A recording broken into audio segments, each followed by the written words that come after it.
Thank you very much, Professor DeVoe, for that introduction.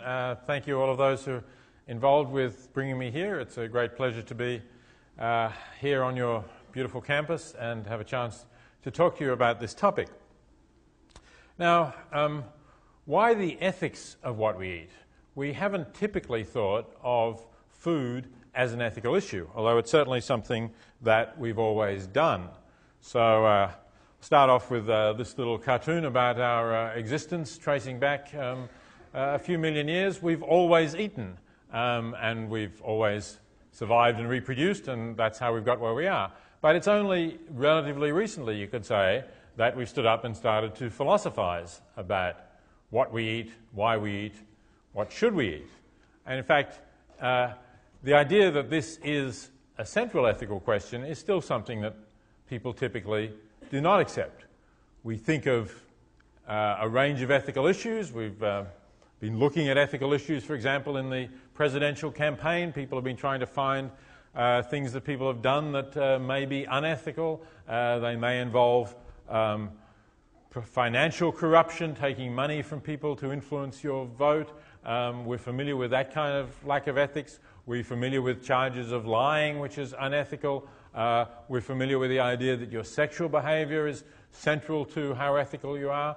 But I haven't heard anyone, in trying to blacken anyone else's character in this campaign, say, well, but what is it that you eat, right? Isn't there a question there? Maybe there should be. Maybe by the time I'm through, you will think that that is indeed an issue that reflects on the ethics that people have. I certainly hope so. So let me try and make that case. But first, what are the various possibilities? There are, of course, a wide range of things that we might choose to eat or not eat on various grounds, and I can't cover them all. I'm starting with a list roughly like this as the kinds of choices that we might make. So we could start off eating what is commonly called the standard American diet. The acronym might be significant.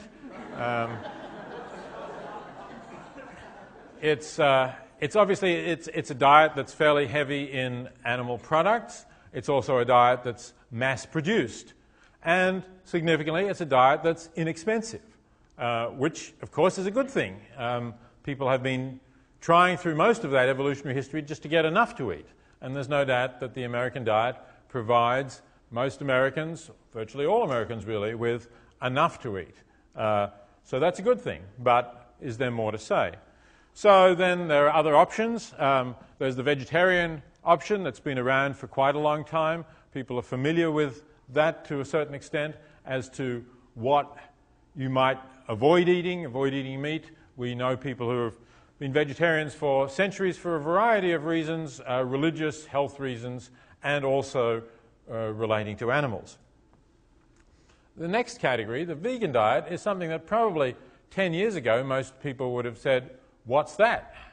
What does that term mean? And it's really interesting, I think, the way that term has at least been more widely understood over the last decade, largely due to the fact that the animal movement has been promoting it to a large extent.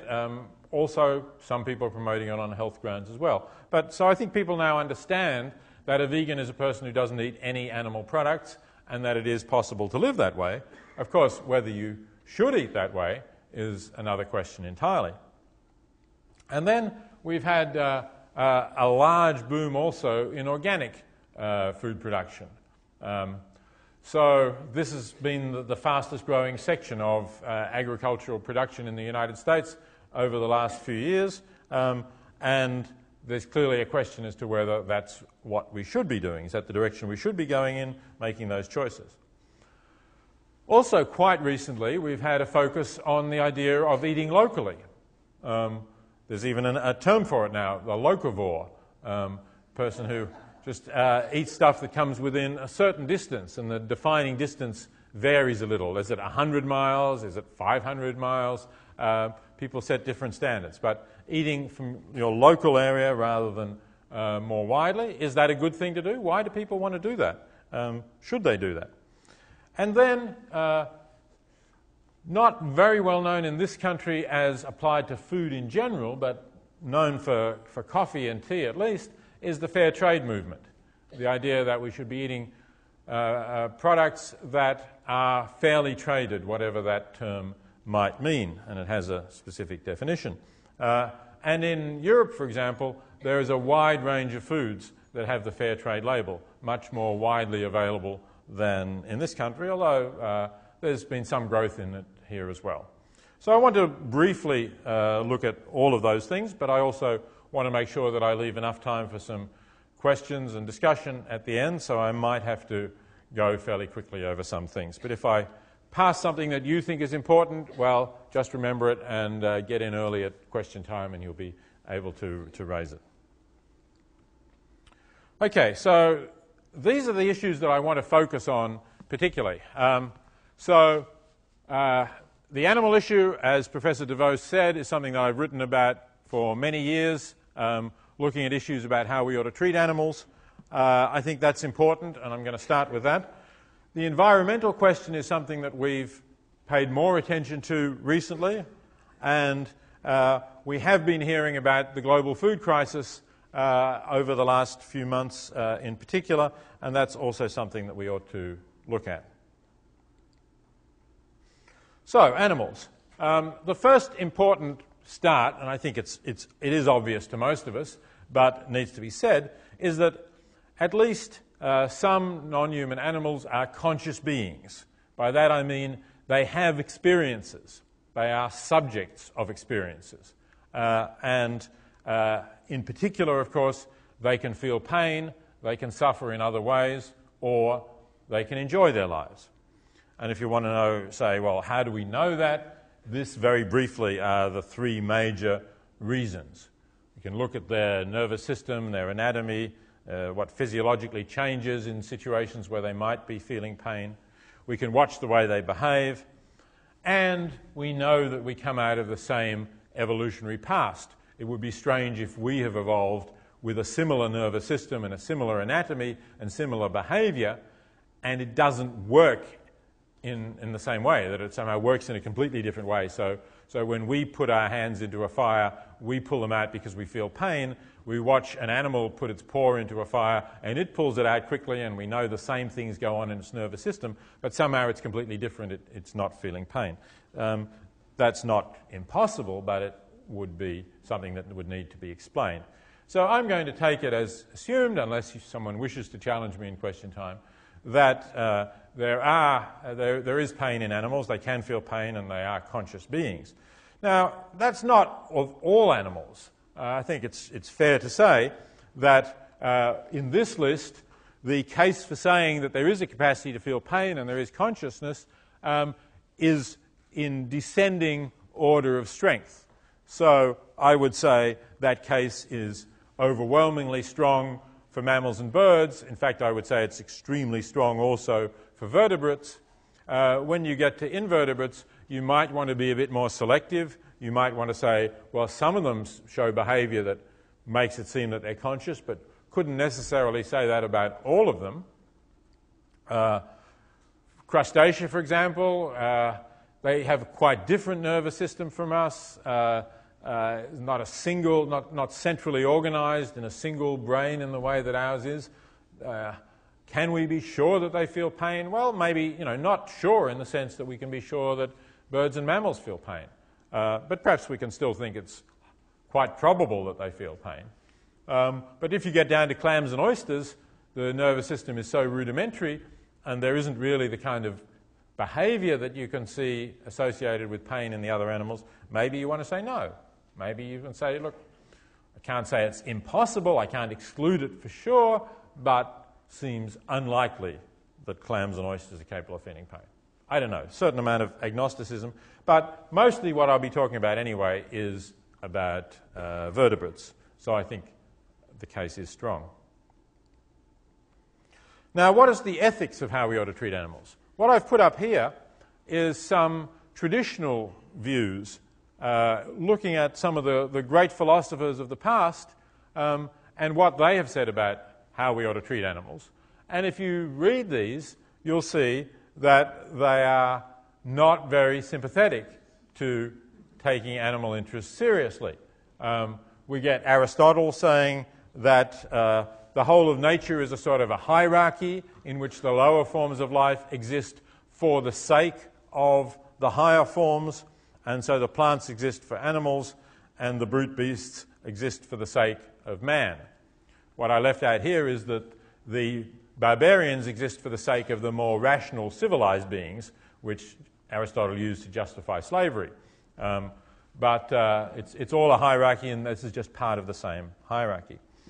For Aquinas, he takes, although he also follows Aristotle to some extent, here in this quote, he takes the idea of God's dominion as recorded in Genesis, he takes as meaning essentially that we can do what we like with the animals. It's obviously an interpretation and not the only possible interpretation of that line in Genesis, but that's how Aquinas uses it, and that has had an enormous amount of influence in Christian thinking since Aquinas. And then we get to Immanuel Kant, still regarded as one of the great philosophers, one of the great ethicists, saying that, well, it's self-consciousness that's really important, and everything else, animals, are just merely a means to an end, that end being us. So animals not being self-conscious, we have no direct duties to them. And the only reason that Kant gives for against cruelty to animals is that if you're cruel to animals, you might develop a disposition that would make you cruel to human beings as well. The animals themselves are not ends. It's only if it would have these sort of spillover bad effects on human beings that it would be wrong. And Aquinas also actually says something similar.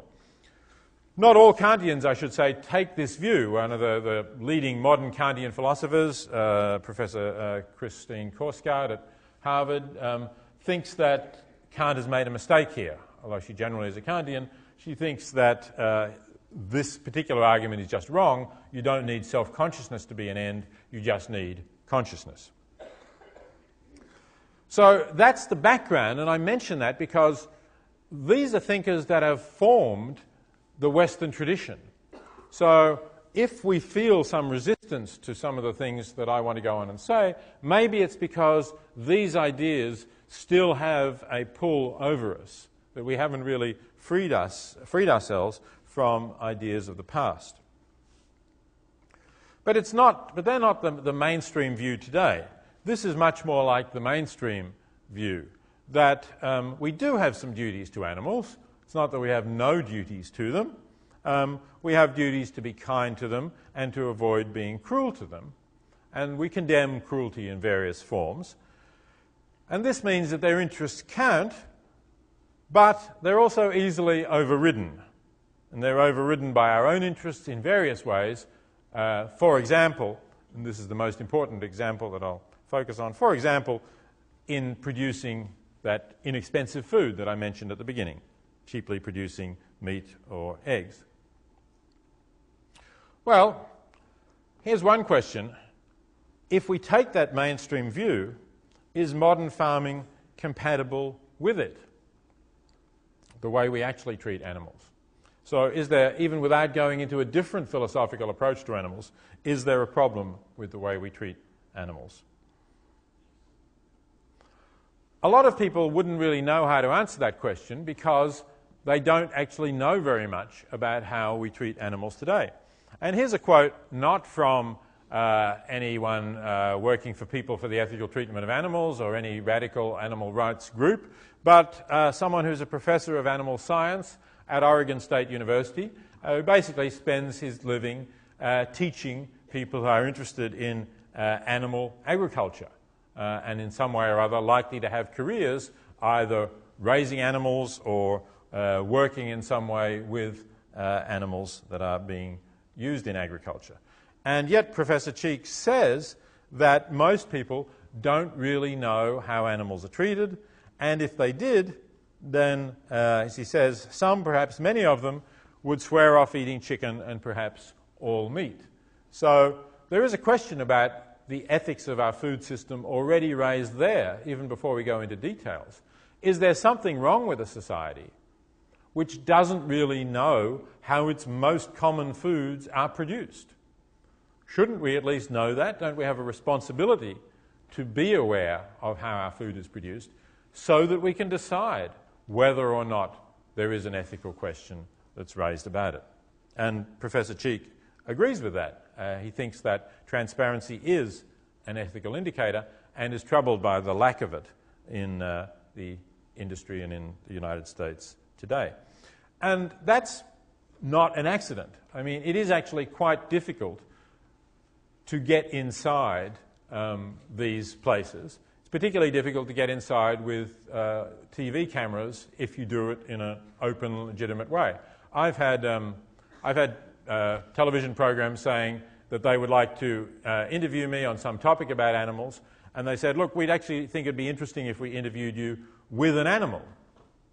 And I said, well, you know, look, that's fine, but I don't want to just be there with a dog or a cat sitting on my lap, because, you know, those are not really the issues that I'm most concerned about. They are not the worst treated animals in the United States today. If you want to do an interview with me, let's go inside, let's say, an egg-producing unit where there are, you know, the typical one that is responsible for about 98% of the eggs produced, and I'll show you a photo of it in a moment, and let's do the interview there, or a pig farm or something like that. They say, sure, great idea, that's terrific. Just a moment, we'll line one up and then we'll call you back. Then they call back a few days later apologetically, look, we're really sorry, we're a bit surprised by this, but we can't find anyone who will let our cameras into their farm. Well, I'm not surprised because I've got used to this. They are deliberately secretive, and the footage that you get, if you get it, you can get it on the web from a lot of the animal groups, is taken by people going in illegally, trespassing, or getting employed undercover in these places and going in with hidden cameras. So the industry has actually made it its business not to be transparent. But here is what the chicken is like that Peter Cheek was talking about. This is a standard chicken producing shed. So you see it's a vast long shed. It has probably typically 20 to 25,000 chickens in it. They're pretty crowded. They have no hope of sort of getting to know a group of chickens, which is sort of normal for chickens growing up. They normally have a flock size, 30, 40, maybe up to 60 or 80, and they can learn to identify that many individuals and kind of know their place in the group, but obviously not with these sort of numbers. And also with these sort of numbers, there's clearly no individual attention to birds at all. There can't be. It just wouldn't pay economically, given how cheap they are. So all sorts of things go wrong in these systems. These are very fast-growing birds. The typical chicken that's produced in this and then sold at the supermarket is 42 days old when killed. So it's really a baby.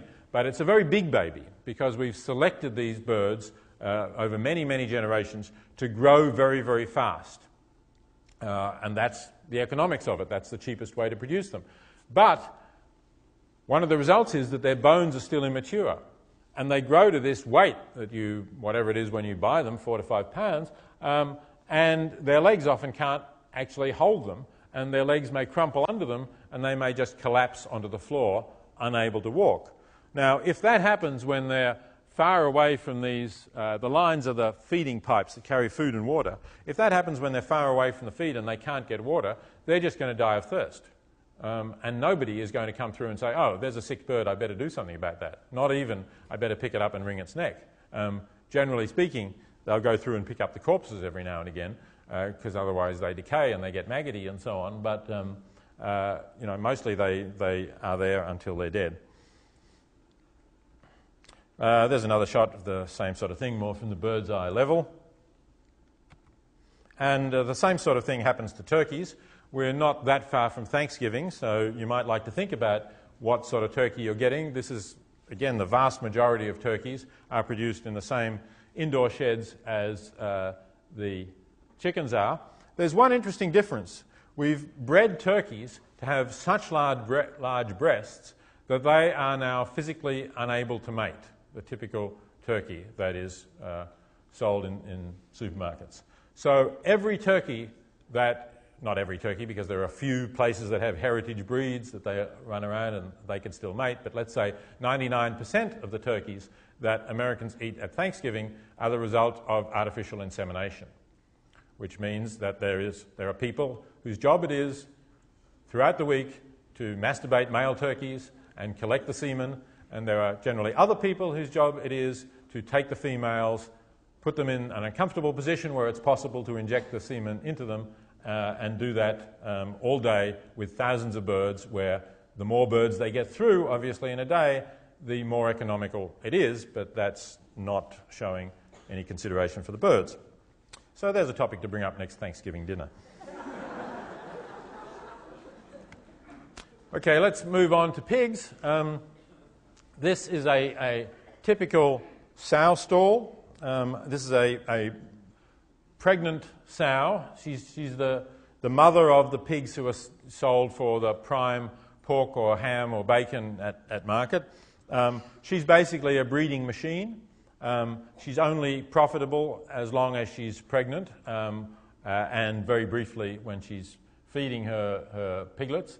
And she's easiest to manage, and she wastes less food, and she, so on, if she's individually confined like this. So she's basically like this for most of her life, really, or throughout the pregnancies. She's not got room to walk around.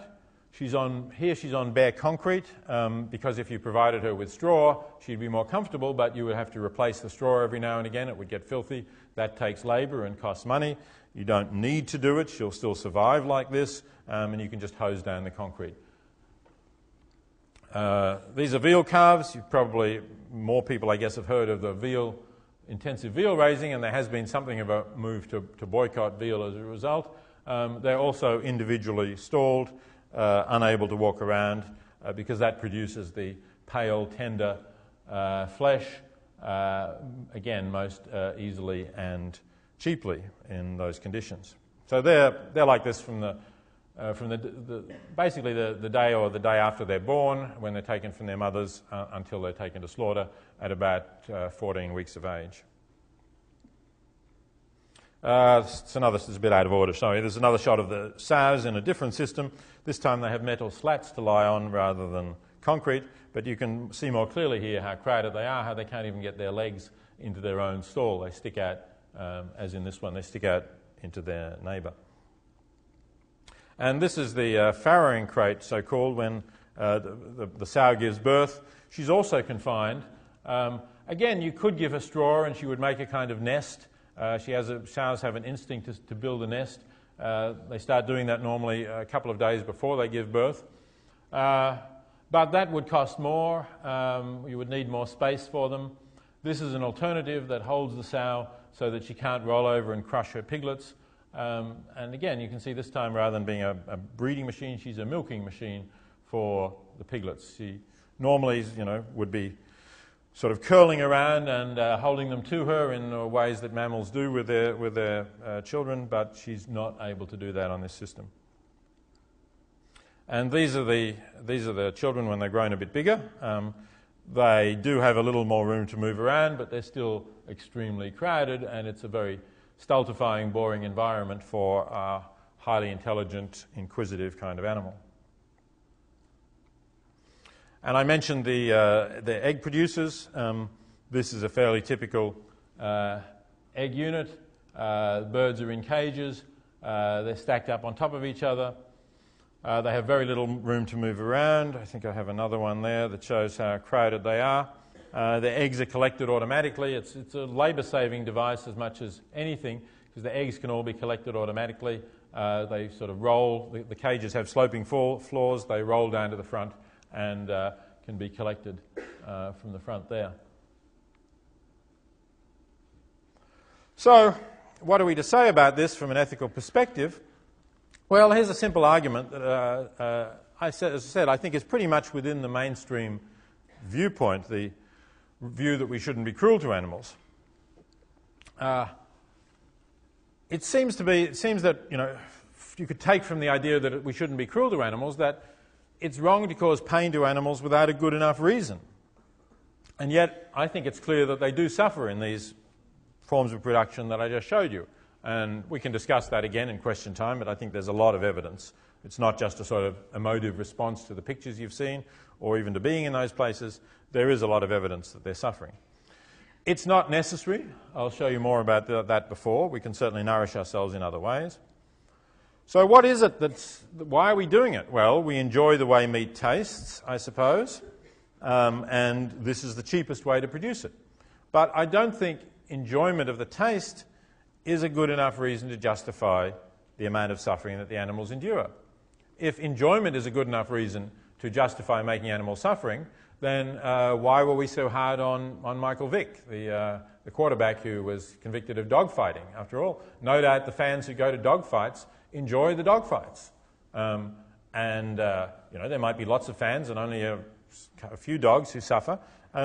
So why is that enjoyment in some way doesn't justify the suffering, but the enjoyment of the way meat tastes is supposed to justify the much longer and more drawn-out suffering of the animals involved? I think it's very difficult to defend this even within that mainstream view. So this seems to be the conclusion, that we ought to stop eating the products of modern meat production, of the systems that I've just shown you. You might say, yes, okay, let's suppose that we accept that. Where should we go from there? Well, one thing that we can do is to do something political. The election that we're going to have on November 4th actually has not just one but two historic components to it. Obviously, one is whether we will elect an African-American president, or for that matter, a female vice president. But California is voting on a historic initiative that would eliminate three of the things that I've just shown you. The individual crates for veal calves, individual crates for pregnant sows, and the battery cage for hens. It does this by simply requiring that it would be illegal to confine animals in a way that keeps them from being able to stand, sit, lie down, turn around and extend their limbs. The New York Times recently endorsed Proposition 2 and urges other states to enact similar laws. I certainly hope that Proposition 2 passes. It will at least be a start. It doesn't affect the chicken production that I showed you, but at least will be a start in changing animal production. And you might say, well, if California passes such an initiative, why shouldn't Massachusetts and a lot of other states as well? Okay, let's move on to the environmental questions, and I will come back to some of the other issues as well later. So, environmental aspects of our food production, again looking here at factory farming, one of the major issues is pollution that it causes, particularly water pollution. As you saw, there's thousands of animals, tens of thousands of animals sometimes in confined spaces, a lot of manure that's very confined, and the question is what happens to that? Typically it gets washed down into these so-called lagoons. I used to think when I was a kid that a lagoon was this kind of sparkling blue thing around a tropical island with a coral reef or something. Well, this is apparently a lagoon too, and it's full of animal feces, and of course ideally it's supposed to treat it so that nothing happens. But very often it doesn't. Very often there's a storm, they break down, they flood, they leak out, and there's a lot of pollution in our rivers. In fact, one of the major reasons why rivers across the United States are often not fit for people to swim in, for instance, is agricultural pollution from animal industries. Here's another different sort of shot of this kind of thing. This is a pig farm now, but you can see the scale of it here, what a huge thing it is. So this place here has one of 9 sites with 8,000 or nearly 9,000 hogs per site. This is an enormous concentration of animals of a sort that earlier generations never had. And then you have these retaining lagoons around it with a lot of huge amounts of manure in those areas. So it's partly the scale and the concentration of what we're talking about that creates the problems. And then there's the question of climate change. So this is a cattle feedlot out in the Midwest. It stretches to the horizon. As you can see, you can't even see the end of it. There's a vast number of cattle here. And cattle in particular, ruminant animals generally, of which cattle are the main examples, are major emitters of methane. Their digestive system produces a lot of methane. And methane is an extremely potent greenhouse gas. Typically, people say methane is 25 times as potent as carbon dioxide. In fact, over the short term, over, say, a 20-year time frame, which is going to be critical in our battle to stop passing irreversible tipping points in climate change, over a 20-year time frame, methane is about 70 times as potent as carbon dioxide. So the increase in the number of cattle we've had, because we're eating so much more beef, is a significant contributor to climate change, to America's greenhouse gases in the world. And some of that debate that we've had about climate change has refused to focus on this. So you get a lot of discussion about energy and transport and so on. Very few people are prepared to talk about doing something about animal production, and in particular beef production, to cut down our greenhouse gases. It's also, as I said, wasteful of grain. I said before that we didn't need to take part in factory farming. A lot of people say, well, the population is growing, we've got a growing world, don't we need intensive farming to feed the world? But that's the reverse of what we're doing. What we're doing is taking in a lot of grain and feeding it to animals and getting a small amount of food out at the end of it. So we grow all of this grain, but we feed most of it to animals. We feed a lot of soybeans to animals as well. And on average, it takes 6 pounds, not just of grain, but of feed protein, to produce 1 pound of meat protein. So it's actually the reverse of being a solution to global food problems. It's exacerbating those problems by forcing up the price of grain because of what we're prepared to pay for the meat that comes out of it. Here's another way of looking at it. That is, how much could you get off an acre from growing different crops? How much protein could you get? Again, not just how many calories could you get, but how much protein could you get? And on the left we have soybeans, which are by far the most efficient way of producing protein from an acre of land. Rice, corn, legumes, wheat, milk. So it's only when you get down to here that you're even getting to animal products at all. You get to milk and eggs, which are the most efficient of animal products, but still much less efficient than the plant products. And then you get to beef right at the very end. So what is causing the world, the food crisis? What is causing the increase in grain prices, which occurred earlier this year, and though prices have dropped a bit, they are still historically high? A lot of people have blamed ethanol. They said, well, we're using grain to make biofuels, and that's forcing up the price. And it's got some role in that, undoubtedly. We've used about 100 million tonnes of grain to turn into ethanol, and that's grain which people could have eaten and has, again, forced up the prices. But compare that with the amount of grain we're feeding to animals, and it's 1/7, 1/8 of the quantity.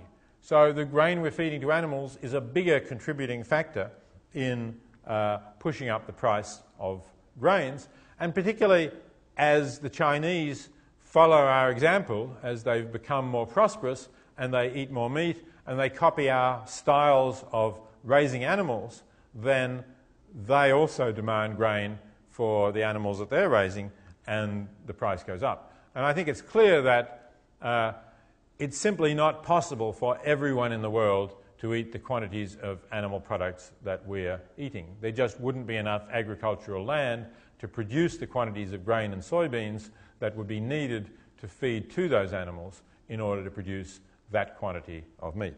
So we are living in a way that is cannot be equitably spread around the world and sustained. And that obviously raises an ethical question about it. Let me just go back to climate change for a moment. Here's a report from the Food and Agriculture Organization, a branch of the United Nations, which talks about the fact that the livestock sector is actually responsible for more greenhouse gas emissions as measured as the equivalent of carbon dioxide than transport. And yet, as I said, we typically talk more about transport. Of course, power generation is actually bigger than either of these two. And Jim Hansen, who's the scientist who's played a key role in alerting people for the last 20 years to the problem of climate change, has actually said that he thinks that the global warming trend that began in the 1960s was primarily the result of CFCs, chlorofluorocarbons, which we've basically stopped producing now because of the damage they do to the ozone, and methane. He says because these gases produce only warming. What he's saying there is, of course, we've put a lot of CO2 into the atmosphere, carbon dioxide, but when we burn coal, we also produce these things called aerosols, basically soot, small, fine particles, which actually have a cooling effect when they stay up in the atmosphere because they block sunlight.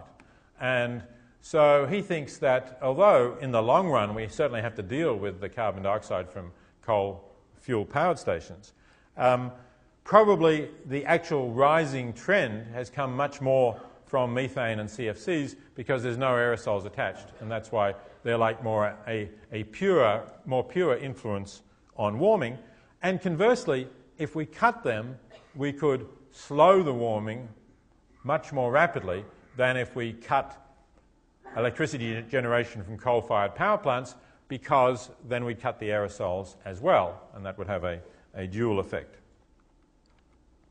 And here's the chair of the Intergovernmental Panel on Climate Change, again the sort of leading United Nations-based authority on climate change, actually starting to say, only at the beginning of this year, that meat is a very carbon-intensive commodity and we should eat less of it. So I think that we have to focus more on this ethical issue, even if it's politically difficult for people to do so. Now here's another comparison by a couple of scientists, Gideon Eschel and Pamela Martin, tried to calculate, so how much would you save if you switched your typical American family car to a Prius? Well, they calculated you'd save about 1 tonne of carbon emissions per year. That's quite substantial. But suppose you switched from your typical American diet to a vegan diet. You would actually save 1.5 tonnes of carbon per year. So if we think that what you drive is an ethical question, and we're starting to think about that, and I think that's right, we should, then surely what you eat has to be an ethical question. Okay, I'm going to have to move a little faster to make sure we have time for questions, but I did just want to raise the issue. I've talked about factory farming. Could you nevertheless be a conscientious or ethical omnivore? Could you eat humanely raised meat, maybe organically produced meat, not grain-fed meat, grass-fed meat, and so on?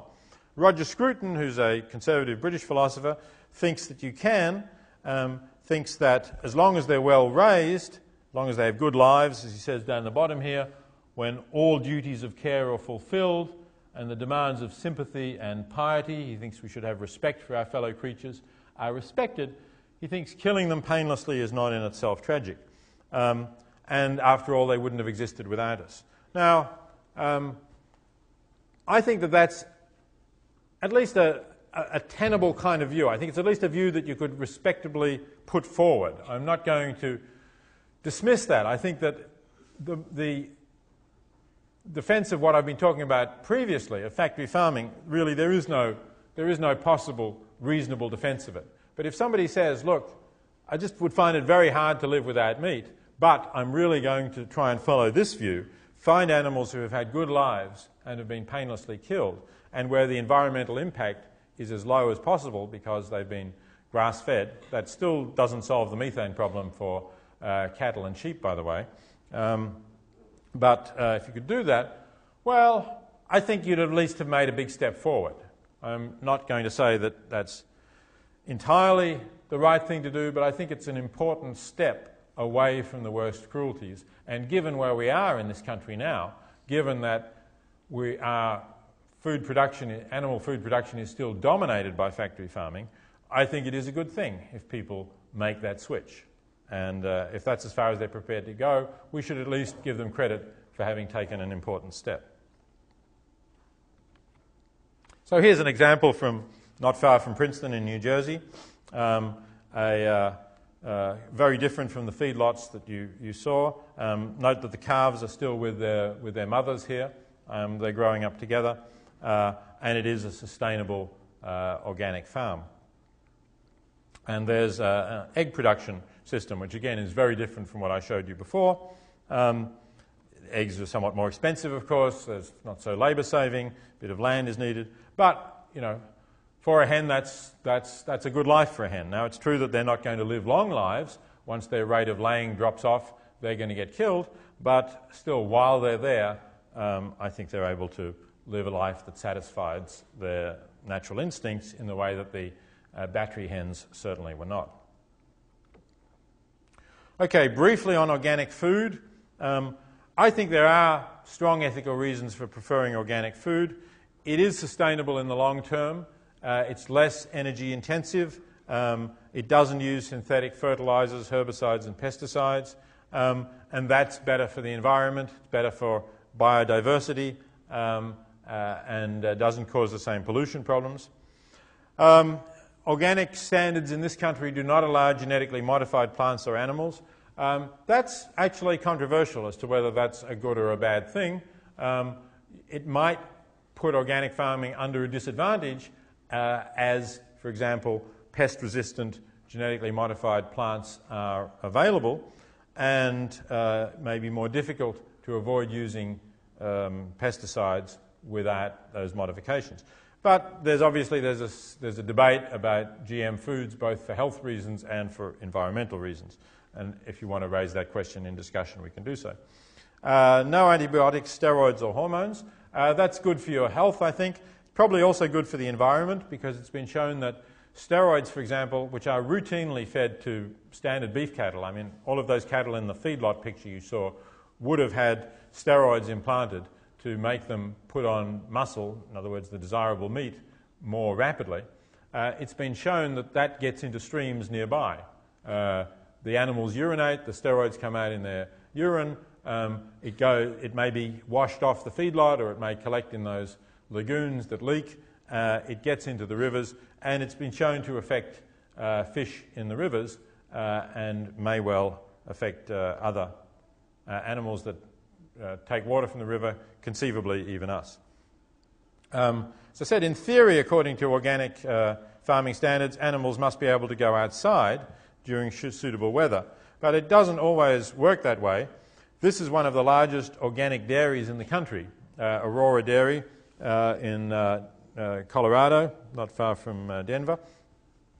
Here's how they advertise. And here's the reality from the air. It's a huge unit where the cows, although they can go outside, are in these. Each of these things is a large shed, and then there's a sort of a dirt paddock outside. So there's no pasture because there's far too many cows in that area for any grass to survive. The only time they're on pasture is when they're not giving milk, and for most of their productive lives, they are being milked. So I think the boundaries of organic, as you might expect, have been pushed by some of the larger corporations that have gone into that, which is not to say that it's all fake or all a swindle. People are trying to push back and tighten up the rules, and I think most organic farmers do play by the rules. But you need to be constantly vigilant. And here's an organic egg-producing unit, actually not that far from here, up in Monroe, New Hampshire. And look, it's very crowded, as you can see here. These birds are still in a shed. I actually took this photo myself. I visited the farm around this time of year because I was up in this area to enjoy the foliage change a couple of years ago. And this is a farmer, a unit that is actually very open, unlike most, was happy to show me around, happy for me to take photos. But it was a more pleasant day than today. It was probably more like yesterday when I was there. A little colder maybe, but sunny. But the birds were all inside. The doors were closed. And he said, well, he'd closed up for the winter. And it turned out he didn't really like his birds going outside because he was worried that they might get bird flu from wild birds that could fly overhead, that could leave droppings, that they could get avian flu from. It's a theoretical possibility. I think it's a remote chance, but that was his reason. So the birds are still in sheds. They're still pretty crowded. They're still much better off than the birds in cages, no question about that. They look healthier, they're less scared, they've got their feathers on, which get worn off in the cages, but it's not quite what you might have imagined an organic egg production would be. Okay, what about this local stuff? Why should we buy locally? Well, people say support your local economy, support endangered family farms, protect the environment, build a relationship with your supplier. Yes, those are all good things. Does it really protect the environment? It will depend what you're buying. For example, if you want to eat locally grown tomatoes, if you want to eat them now or over the last 3 months, that's great. They were probably grown naturally, used less energy than transporting them up from Florida or California. But are you content to just have tomatoes from July to October? Probably not. Probably you want them in June or May or other times like that. If you're buying locally produced tomatoes here in June, they've been grown with heat. You have to heat the greenhouse to get them. And if you do that, you're probably burning just as much oil as it would take to truck them up from Florida, where you don't need to produce heat. So it's not always better. It depends on what you're buying. And you would have to say eat locally and seasonally to really make sense in terms of environmental protection. Is it always better to strengthen the local economy? Well, that links to the question about fair trade. The local economy might be a relatively prosperous one, that's nice, but there are other people in other countries who need to have something to sell to us if they're going to get beyond a basic subsistence level. If they're going to be able to buy books for their children to go to school with, for instance.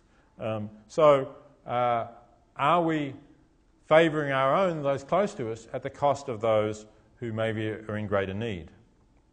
And that's where the fair trade issue comes in. We have this little label, fair trade certification, because people will say, well, sure, I would buy stuff from developing countries, but how much of it really gets to the poor? How much of it is not swallowed up by the corporations? And that's a good point. But if you have the fair trade label, you know that either this came directly from the producers, small peasant producers, who were paid a fair price for their product, that is, a price calculated to enable them to live and to raise a family on the return they can reasonably expect to get from their crops, or if it did come from a corporation, the corporation had to pay a living wage to its workers, had to provide them with decent housing if they were not living at home, had to protect them from sexual harassment, and provide them with some basic health care and so on. So if you do see this certificate, this label, you know that your purchase is actually going to give people in developing countries a decent income and a decent life. And I think that that's a justifiable reason for buying non-locally, where you can get those products. Typically, of course, the fair trade label is on products we can't produce locally anyway. Coffee, cocoa, chocolate, bananas we don't grow in this country. But it is being extended and no doubt will be applied to some products that we do grow here. I think that it's still worth doing. Okay, so let me conclude because, as I said, I wanted to have time for questions. These are the quick conclusions, the quick summary. I think clearly we ought to be avoiding products from CAFOs, that stands for Concentrated Animal Feeding Operation. It's basically the industry term for factory farm. I think it's preferable to eat organically, to at least be a vegetarian, vegan or conscientious omnivore. And if you push me, maybe the vegan option is the best of these, but I know that depending where you are, that may seem a leap. Other people seems easy. That's something that people get to in their time. I think definitely better to buy fair trade where you can, and local, sure, depending on what you're buying, when you're buying it, and what the options are that you have available, and what the area you're in is. So I apologise that that's been fairly quick, but I'm told that we're going to have to finish at 8:15. We got started a few minutes late, so let's go straight to questions. I've also been told that it's a policy here to give students the chance to ask the first 2 or 3 questions. So let's see whether we have questions from students, and then after a couple of those, I'll throw it open to everyone. Oh, thank you.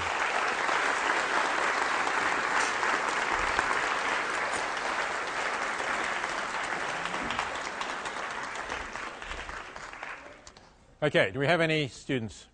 Yes, there. You're going to have to speak nice and loud because you don't have a mic. Yeah. What are your lingering objections to being a conscientious omnivore? Okay. I'll repeat the question in case probably at the back you can't hear. What are my lingering objections to being a conscientious omnivore? Well, for one thing, to some degree they're practical. I think it's really difficult to maintain respect and consideration for animals that are part of a commercial enterprise. That is, you're trying to make a living from them, they become a commodity, and can you really maintain an attitude where you are caring for their interests as fully as you should? Now, I don't say it's impossible, right? I'm sure there are some farmers who can do it, but typically they do it on a small scale, and you're never really going to be able to feed a large population from that kind of production, I regret to say. So if you encourage people to be conscientious omnivores, you're effectively saying to them, it's all right to continue to eat meat, but that's not something that everybody could do because we wouldn't be able to meet the right standards. So I think that if you wanted to have an attitude that encourages people to get to a solution that we could have across the whole country, it's really more practical, more workable to move to not consuming animal products at all.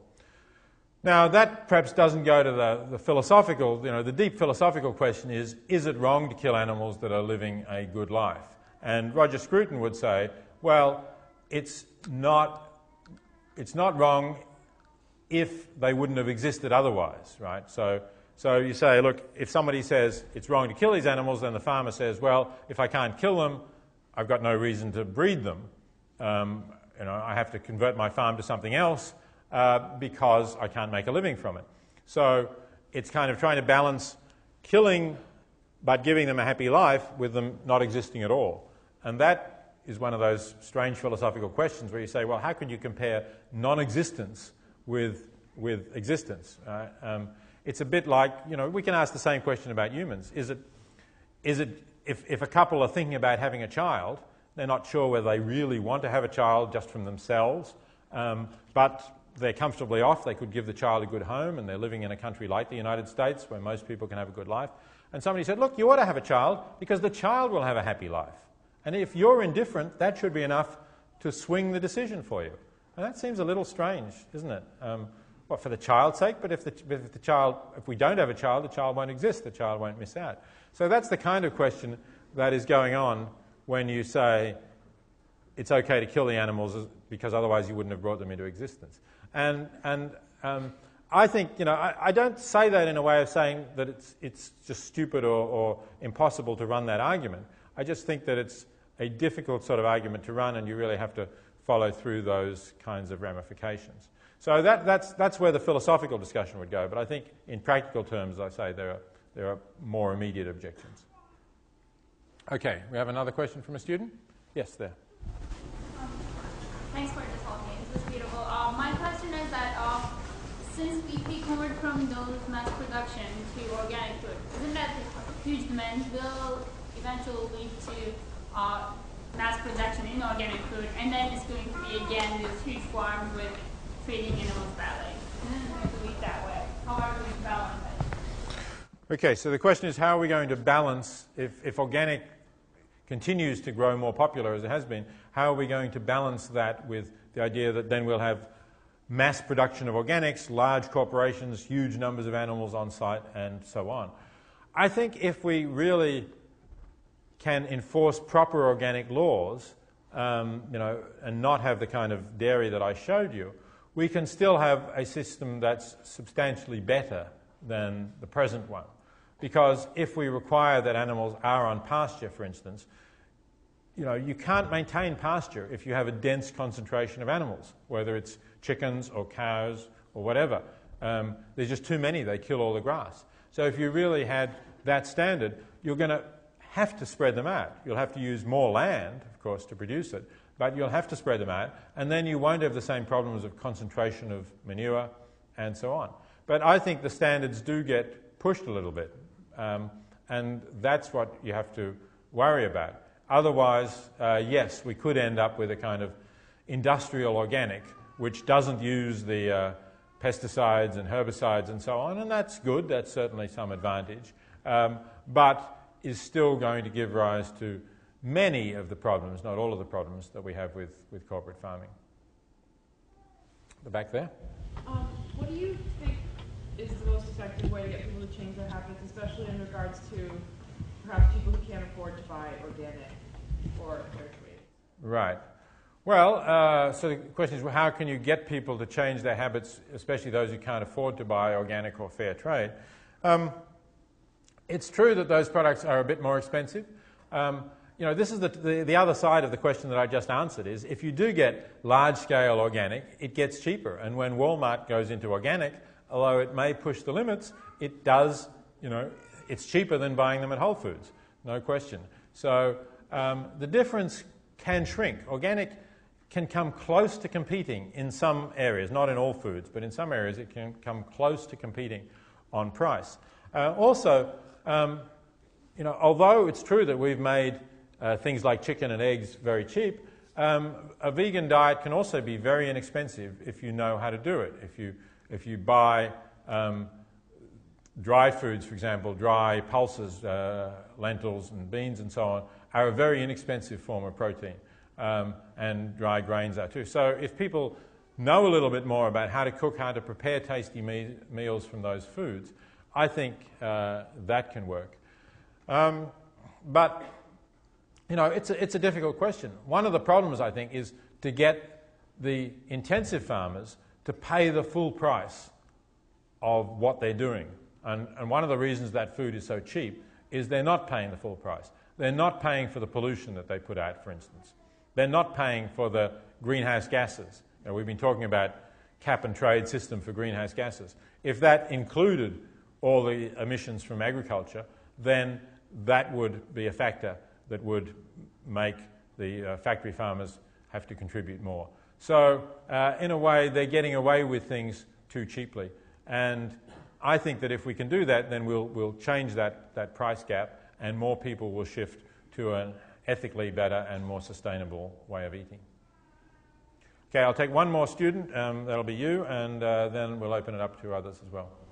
Do you consider it ethical to allow the continued existence of animals, say cattle, that both pollute the environment and eat the grains that could feed human beings, regardless of whether we eat them or not, to continue to allow the existence of cattle? Oh, right. So the question is whether it's ethical to allow cattle to continue to exist, given that they're eating grains and belching up methane. So, look, the reason that there are so many cattle, of course, in the world is because we eat them. I mean, if there were as many cattle in the United States as there were bison, we wouldn't have a problem. Bison today, I mean, right? I don't want species to become extinct, whether they're tigers or cattle. But I certainly think that it would be better if we had far, far fewer cattle. It would be better for the world. And so I would say, yes, you're right. It's not ethical to have them in anything like the numbers that we have. It would still be ethical to keep some herds just so that we keep the species and even some of the varieties of breeds that we've got actually going. but that's as much as it should be. Okay, so now we're open to everyone. Yes? You haven't touched on fish and the role that that plays in our diet. I haven't touched on fish, you're right. And what else did you say? Oh, well, the role that plays in our diet, yes. Okay, that was really just for time, you're right. So, is it better to eat fish than to eat other animal products? Might be one way of putting that question. Well, there's different things at stake, again, depending where the fish come from. It's, in one sense, clearly better if we're talking about wild-caught fish. At least we haven't interfered with them until we kill them. They've led a natural, free life until the moment when they're hauled up in our nets and killed. That's good. The killing itself is not humane. There's no humane killing for fish. They die slowly. Depending whether they're deep-sea fish, they actually die from decompression as they're hauled up from the bottom. Otherwise, they may die from suffocation. Neither of them are pleasant or quick.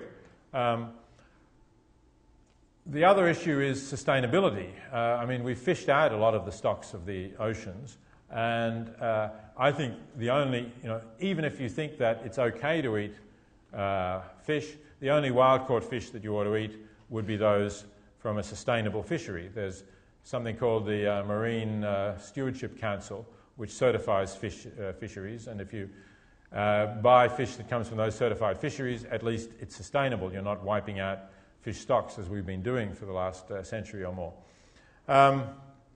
There's also the question of fish farming. Typically, that's also not sustainable in much the same way that factory farming is. Where you're talking about carnivorous fish, which are things like salmon and tuna, the fish that we mostly farm, they are carnivorous fish, and we actually have to go out and catch more fish in order to feed it to them. It's the same old business. 2 tons of fish have to be caught to produce 1 ton of salmon. So it's still a problem for the ocean's ecology. The only fish farming that might be seen as sustainable is the farming of fish that are not carnivorous, like catfish, for example, which quite a lot is done in China, and some here. So there then the question would be about, well, you're still causing suffering to them when you kill them. Is that enough reason for not eating them? Personally, I think it should be, but it is at least better than eating animals who've been made to suffer for all of their lives. Okay, we'll go right up the back there. Yes, there. I take exception to some extent, and I speak from experience. Many years ago, I was a vegan for a better part of a year, and started out well, and then it got difficult health-wise. And I tried some other diets, had some consultations of a doctor, and ultimately, and you may be familiar with the Weston Price Foundation based in Washington, D.C., and I can't help but thinking that maybe the problem isn't so much the ethical treatment of the animals, but maybe we have too many people on the planet, and we have to take into consideration that people have different genetic backgrounds and heritages. What's worked for me ultimately, I'm primarily of Northern European descent, is saying I live in the 21st century in America. I don't live 300 years ago in Ireland or in Poland. But I'm still genetically connected enough that what has made me the healthiest the last 10 years, and this is part of the Weston Price take on things, is saying sourdough breads, moderate amounts of meat, saturated fats, and so forth, with exercise and things. So I just, I've tried to do it with the soy, with the vegan. It didn't work for me. Okay, well, thanks for that comment. I think, well, let me ask actually one question. You were taking B12, I take it, were you, while you were a vegan? It's 10 years ago, so I can't remember what supplements I was taking, but I'm a graduate of Williams, a science student, and I've been accused at times of being a little too extreme when I take on a project. So I tried raw, I tried all sorts of... Okay, let me say, the one nutrient that you probably can't get, or can't reliably get from a vegan diet is B12, and I would recommend anyone on a vegan diet to take a B12 supplement, which is easy to do. So it's, it's true that it's not a diet maybe that everybody takes to as well as everyone else. I think there are some differences. The large numbers of people, including people of Northern European background, have no problems, are very healthy on a vegan diet, probably healthier than people on a typical American diet. But it may be that there's a small percentage of people who don't do well. And then I think the answer, I'm not suggesting to anyone that they have to eat, that to eat ethically they have to make themselves ill or not have any energy or something like that. If you're one of that small minority of people, you should just figure out how to do the least evil in what you eat, if you like, and how to eat the least amount of animal products that will keep you healthy, and to choose those animal products from the most ethical ones that you can find. One quick question. Could you just cite one study that I could go to, and I mean this in all seriousness, that has studied vegan and that I could look at and say, okay, it's a wide study and I can try it again? Look, I can't cite you the study off the top of my head, but go to veganoutreach.org. I think that's a website, and then there's a health section on that you can click on. I think that's a very informative website, and you can get into discussion with the people who run it if you like. They're well informed and they have a nutritionist among the people who they work with. Okay, so there was one in the balcony. I thought I should give the balcony a chance. Yeah. How does hunting fit in with your ethical concerns, especially if you're hunting, let's say, deer in an area where, due to predator extermination, their numbers are extraordinarily high, and in hunting and eating them, you're actually providing an ecological benefit? Right. I mean, we have messed up the environment. There's no doubt about that. And removing predators for animals like deer is a problem. And it's a problem. It's probably a problem around here, I imagine. It's a problem around Princeton. They get hit by cars and so on. Look, certainly let me say this. It's far more ethical, if you're a good shot, that is, it's far more ethical to go out and shoot a deer than it is to go down to the supermarket and pick up a ham or a chicken or something like that. I think a lot of people have it sort of the wrong way around because they see the image of the hunter and they don't see the image of how the chicken or the pork was produced.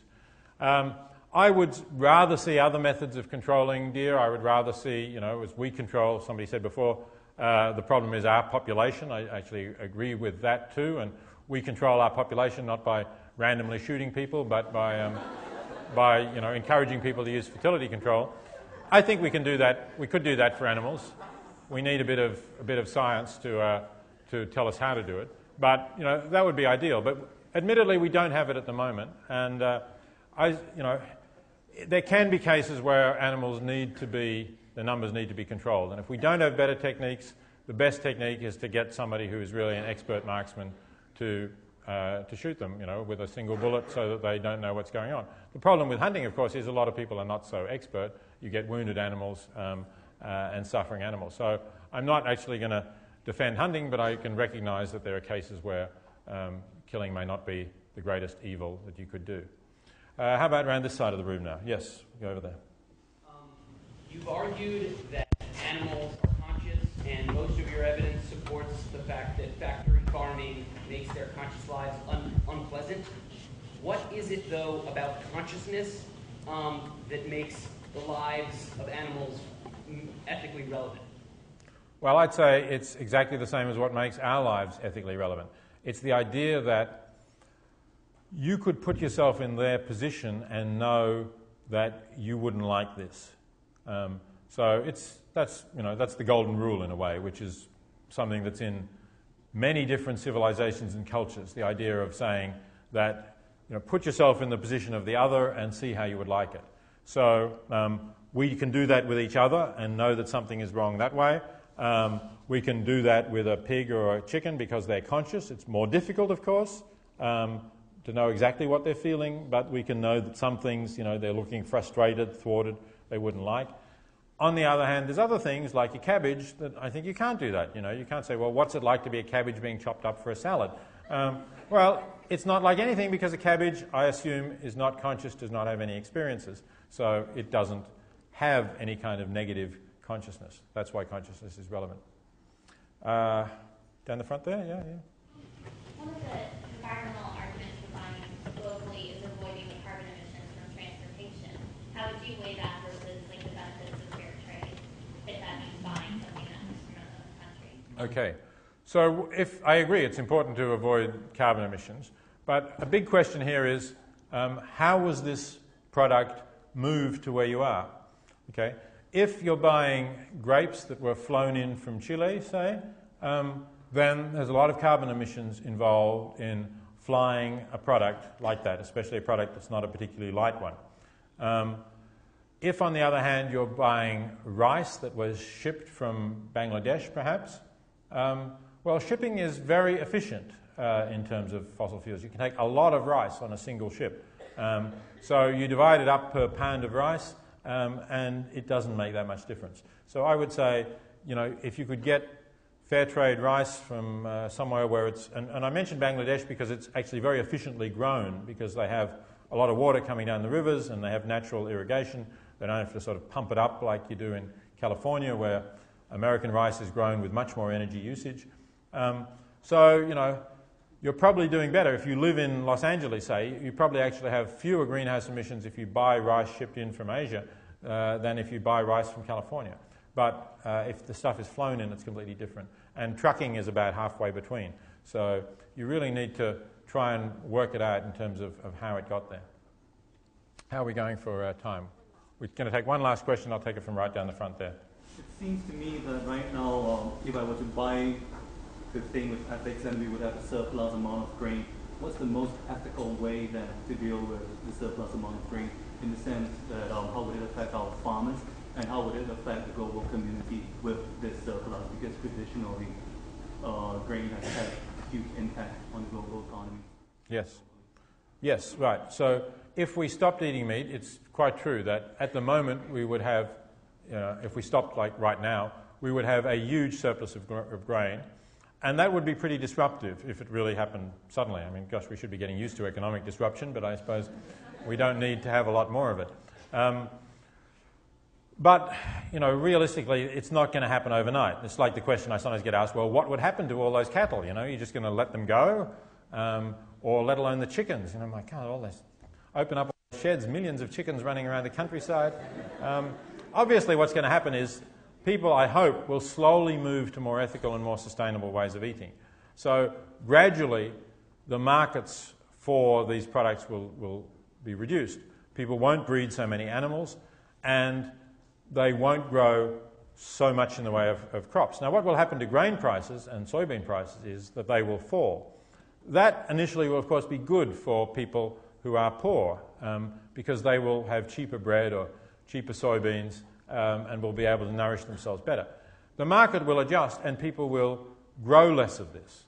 That also is going to be good for the planet in the long run, because some of this area, I suppose, some of it may be turned over to animals initially for pasture, but some of it may also revert to a more natural state. And that's going to help the ecology of the planet if we actually have more biodiversity, more wilderness areas, less pressure on the land, fewer fertilizers being used and going into the rivers. So in the long run, I think it makes for a more sustainable planet. But it's true that it really has to happen gradually, or we could have quite serious disruption. Thank you. Thanks very much for your question.